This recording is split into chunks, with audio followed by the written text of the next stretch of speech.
حضور صلی اللہ علیہ وآلہ وسلم کی آمد پر اظہار مسرت کرنا، اس کے مختلف طریقے ہیں۔ یہ محافل میلاد منعقد کر کے حضور کے فضائل و مناقب اور حضور صلی اللہ علیہ وآلہ وسلم کی سیرت کے ابواب لوگوں کے سامنے رکھنا، یہ بھی ایک طریقہ ہے۔ آقا دو جہاں صلی اللہ علیہ وآلہ وسلم کی آمد کی خوشی میں غرباء کے اندر کھانا تقسیم کرنا، یہ بھی ایک طریقہ ہے میلاد منانے کا۔ اگر ہمارے گھر میں چراغاں ہے اور ہمسایہ بھوکا ہے تو اللہ کے نبی راضی نہیں ہوں گے۔ ہمیں اس موقع پہ ان غرباء کو یاد رکھنا ہے، اور دیکھیں رشتہ داروں میں جو غریب ہیں،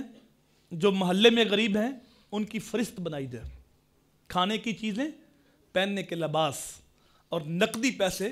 کسی تھیلے میں رکھ کے اوپر لکھا جائے جشن عید میلاد النبی آپ کو مبارک ہو، آمنہ کے لال بڑے راضی ہوں گے۔ تو یہ بھی ایک طریقہ ہے محفل میلاد منانے کا۔ علماء کو، صلحاء کو بلا کے ان کو کھانا کھلانا حضور کی آمد کی خوشی میں، یہ بھی ایک طریقہ ہے محفل میلاد منعقد کرنے کا۔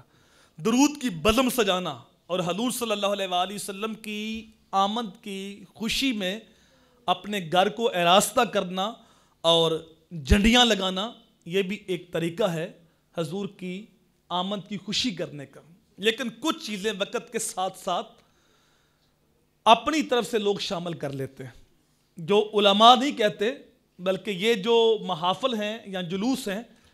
کچھ ایسے لوگوں کی قیادت کے اندر ہیں جو دین کی روح سے ناآشنا ہیں، اور وہ ایسی چیزیں شامل کر دیتے ہیں جو شریعت کی روح کے منافی ہیں،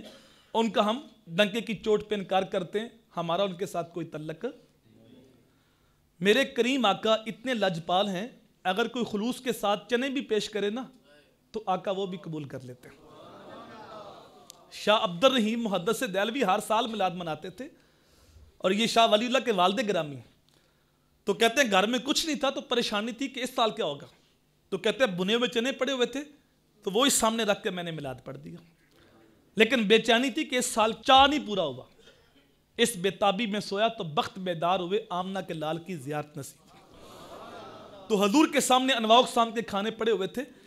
تو وہ چنے بھی پڑے ہوئے ہیں شاہ عبد الرحیم، تو حضور خوش ہو رہے ہیں اور ان چنوں کے اندر اپنی انگشت مبارک داخل فرما رہے ہیں۔ وہ تو اتنے لاجپال ہیں کہ خلوص سے چنے بھی پیش کرے تو آقا وہ بھی قبول کر لیتا۔ تو پھر ہمیں کیا حاجت ہے بھائی ڈنڈے کے زور پہ کس سے فنڈ مانگنا ہے؟ یہ جگہ جگہ نا کسی جگہ پہ پلیٹیں رکھ کے نا فنڈ مانگتے ہیں میلاد کے لیے۔ چندہ کیا جا سکتا ہے لیکن مہذب طریقے سے۔ جو لوگ مالدار ہیں وہ اگر کسی ایک جگہ مل کے میلاد مناتے ہیں تو اس کے اندر کوئی حرج نہیں، ترغیب دلائی جا سکتی ہے، لیکن گاڑیاں روک کے ناکے لگا کے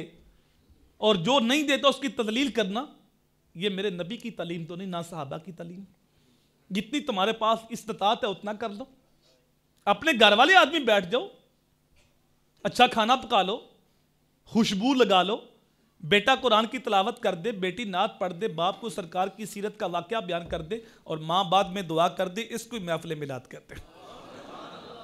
دل کی دنیا اس طرح آباد ہونی چاہیے، کریا کریا محفل میلاد ہونی چاہیے، حق کے بدحت جو ادا کرتی رہے نازش کے بعد، یا خدا ایسی میری اولاد ہونی چاہیے۔